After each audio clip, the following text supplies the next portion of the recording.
Broads Media.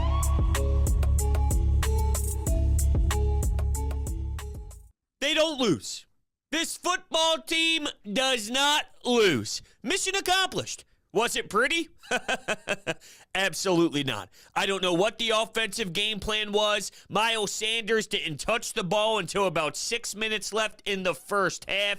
They were taking shots downfield nonstop. They were forcing the ball, it seemed like, to Quez Watkins, 3rd and 2. They're trying to go deep to him. I don't know. I don't know what their philosophy was. Well, I do know what it was. It was take shots nonstop down the field. That's why A.J. Brown and Devonta Smith were able to have the numbers that they had, but it didn't need to be that way. Okay, it's not as if the Bears can really stop you on the ground, but they have holes in their secondary. You could have slashed them through the ground as well, but ultimately, the Eagles did their job. They won while Dallas fell apart against Jacksonville, and boy, oh boy, does Micah Parsons look even more dumb than he did before. The Eagles are in control, and they know how to win games that they're not supposed to win. This is a trap game, and you're not supposed to win a trap game when you turn the ball over 3 times, and by the way, you missed a field goal too. It's not a recipe for success, but when you have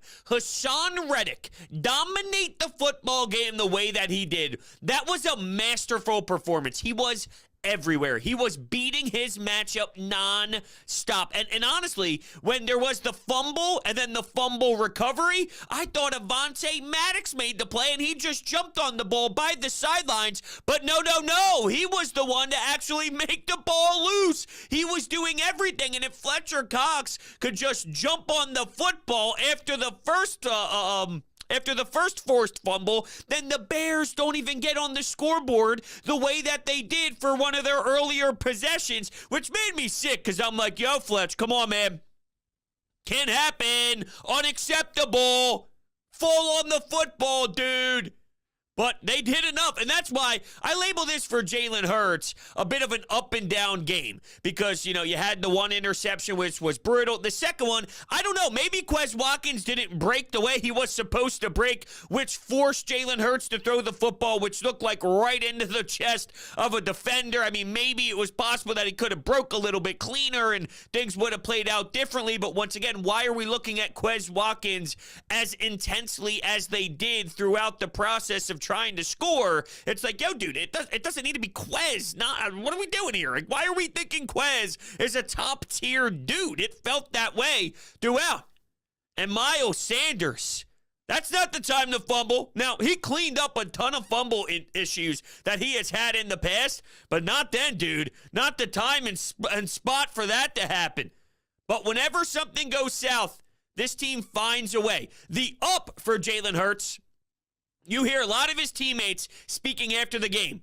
Devonta Smith, he checked at the line of scrimmage, realized that there was a chance to make a special play, and then he dropped it right into the breadbasket. There were a couple of those for sure. So while there were some ugly ones, there was also some pre-snap recognition, which was insanely important. For example, the run right up the middle. You see that a blitz is coming. You could sense it. Hey, I like what we got here. Bang. Untouched, right up the middle, finds the end zone. He did have 3 touchdowns, to be fair. He threw for over 300 yards, too. So there was some good in there. Some nice passes over the middle. Get the ball in his playmakers' hands. Devonta and AJ. Some slants that were very important. Started off slow. Started off sloppy. Weather? Cold as hell. And Jalen Hurts even stated after the game, I haven't played in anything like that. My hands were numb. I couldn't get comfortable early on, but they grinded and they found a way. You know you're a damn good special team when the games you're supposed to fall, you win.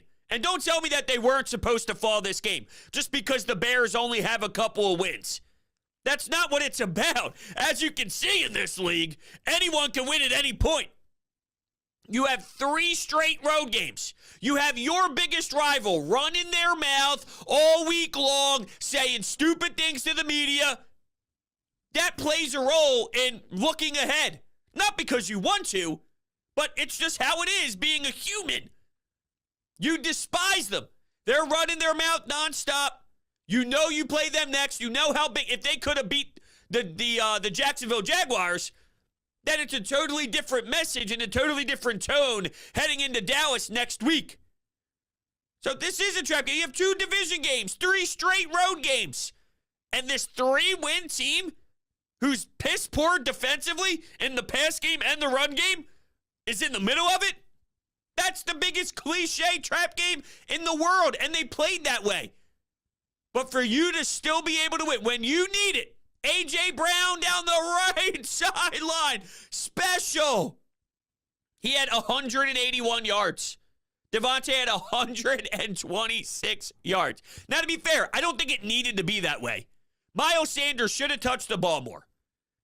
Especially, look, it's freezing. The quarterback said himself, I couldn't, feel my hands. So you would think to give your quarterback a little bit of leverage here, just throughout, how cold it is out there, why not hand it off? Why not let your offensive line maybe go to work a little bit? So you're not forcing the quarterback to throw as much.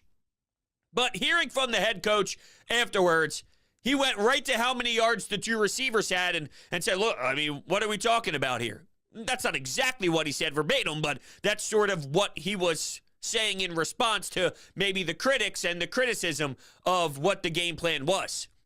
Trust me, this wasn't the only way to go about business. While it is sexy to see those numbers afterwards. Speaking of sexy, how about when they got towards the goal line? Cam Jurgens is lined up as a receiver. 2-point conversion. They shift the offensive line. And then he doesn't even get touched on the 2-point conversion. Is it a QB sneak? Is it not a QB sneak?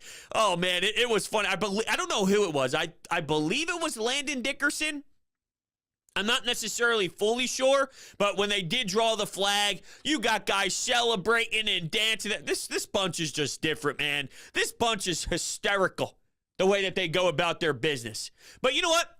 When it's all said and done, Hargrave, couple of sacks, Josh Sweat, really awesome season from him so far. But I look at Haason Reddick, and, I think he deserves majority of the praise of what happened today.